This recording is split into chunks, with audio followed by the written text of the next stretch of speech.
Yeah, as I have discussed the expulsion type of lightning arresters, these arresters, as VT characteristics are better than the rod gaps, they can interrupt the power voltages after flashover. So you can see the voltage in kV versus microseconds for different voltages. What is the time of operation? So let us see some terminology in the arresters. As seen, surge is a device designed to protect electrical equipment from transient high voltage to limit duration as well as amplitude of the flow follow current. So what is this follow current? Current which flows from the connected power source through lightning arrestor following the passage of discharge current. So that is called follow current. After discharge current, what is the current flowing is called follow current. So that amplitude and duration must be limited. I said what is a nonlinear resistor. So it offers a low resistance to the flow of the discharge current whenever the transient voltages are there, unlimiting voltage across the resistor. It offers high resistance to power frequency voltage. That means power frequency voltage should not be diverted, thus limiting the magnitude of the follow current. What is the rated voltage of the arrestor? You can see this is the picture of the surge arrestor. You can see is a surge arrestor connected in each and every phase. Okay, so A is you can say coefficient of earthing. Let me discuss first. Coefficient of earthing means highest RMS voltage of the healthy phase to earth into phase to phase normal RMS voltage. That means highest RMS voltage of the healthy phase, line to ground voltage of the healthy phase to line voltage of the normal RMS voltage. That is called coefficient of earthing.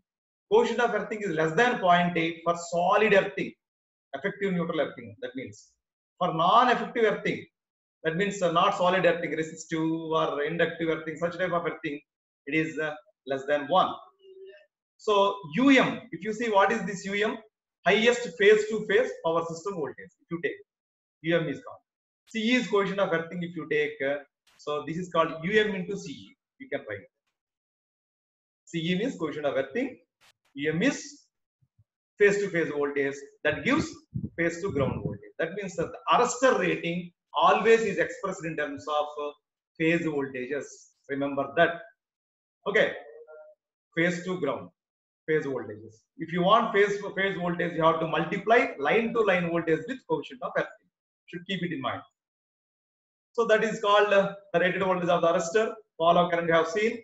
What is the normal discharge current? Surge current which flows through the arrestor after spark over. After spark over means, that means once the gap breaks down, what is the current flowing is called discharge current, expressed in terms of peak value. This term is used in classifying the surge arrestor. Station type, line type, distribution type, all depends upon this normal discharge current. What is discharge current? Surge current which flows through the arrestor after spark over. What is the power frequency spark over voltage? RMS value of the 50 Hz voltage applied between the line and the ground of the arrestor, and the earth which causes the spark over of the series gap. So which causes the spark over of the series gap, that is called power frequency spark over voltage. You have to keep all these points in mind while discussing about the operation of the surge arrestor. So what is the impulse spark over voltage? Highest value attained during the impulse of given polarity. Polarity can be positive or negative. Of specified wave shape is very important. Specified wave shape.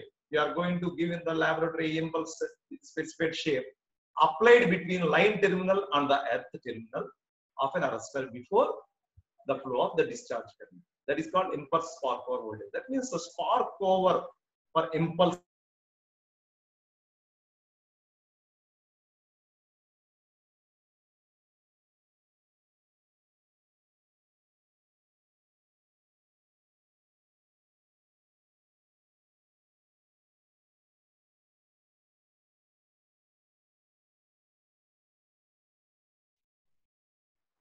Okay.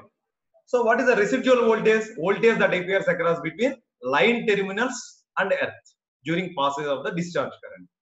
So what is the rated current of the arrestor? Maximum impulse current at which the peak discharge residual voltage is determined. So these are the various terminologies will come across during the discussion. Let us see.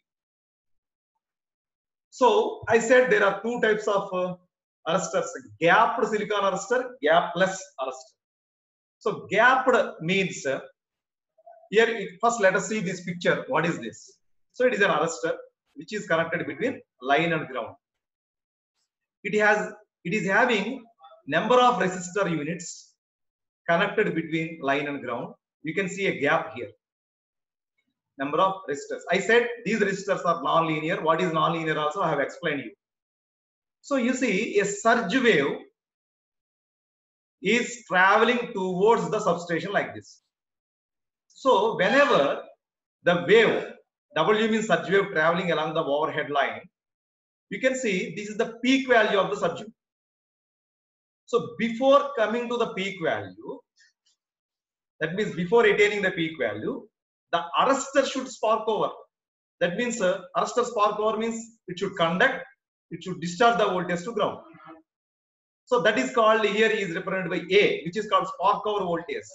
That means at this voltage, the arrestor conducts, it will discharge to ground. Okay, so this is A. So you can see this is the residual voltage. As I said in the previous definition, B is the residual voltage. That means whenever an impulse is like this, over voltage is there, before reaching its peak at some value itself, this arrestor spark over and it discharges the over voltage to ground. So that is the operation. Once the normal voltage comes, then what happens?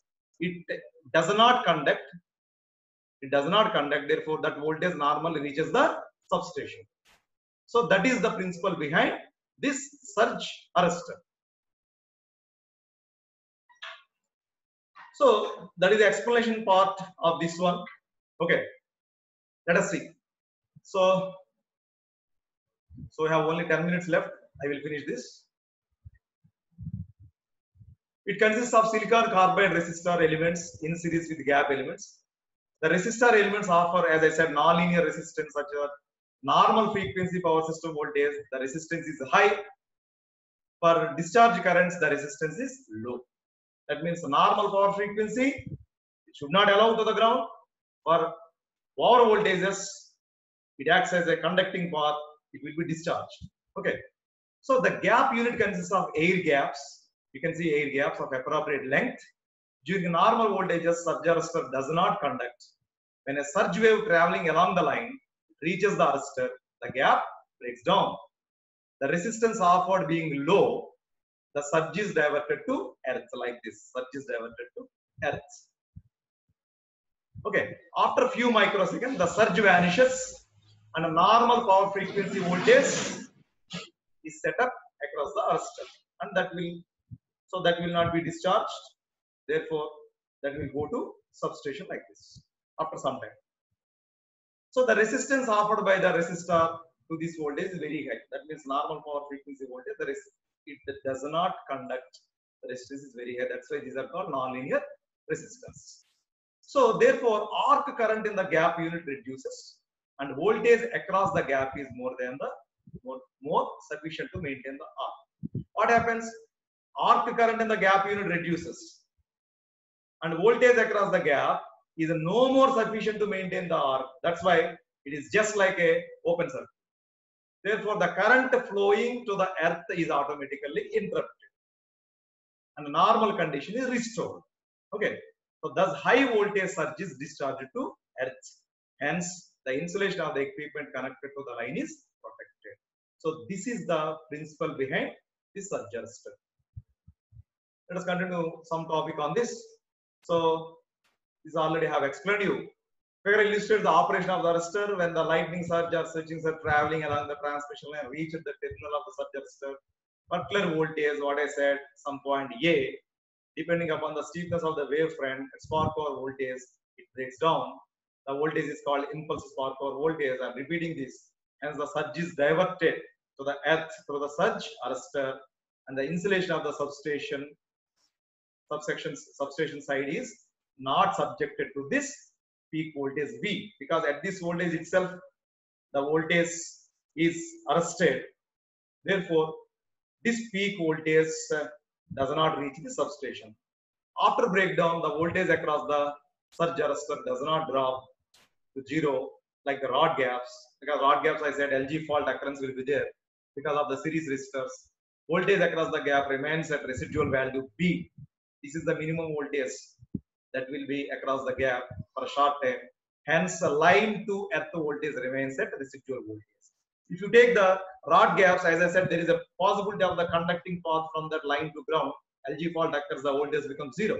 But in the surge arrestors, this residual voltage is present for short time. That means there is no possibility of this line to ground fault. So the portion of the wave proceeds further, but the peak and steepness, if you see, this is the wave that is proceeding towards the substation. So the peak of this wave front is reduced. Therefore, substation is protected. After short time of order of few microseconds, the wave is discharged. Normal frequency voltage appears across the surge arrestor. The normal voltage is not enough to maintain the R gap, as we discussed units. The arc extinguishes.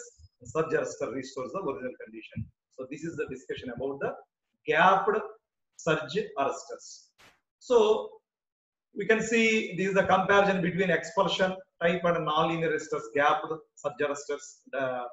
So these already have discussed all these points. So we have summarized in this slide. Now there is one more arrestor that is called a metal oxide surge arrestor. So I will continue this discussion in the next session, and we'll continue this metal oxide surge arrestor. In continuation with that, we'll discuss about the shielding methods. That means ground rods, etc.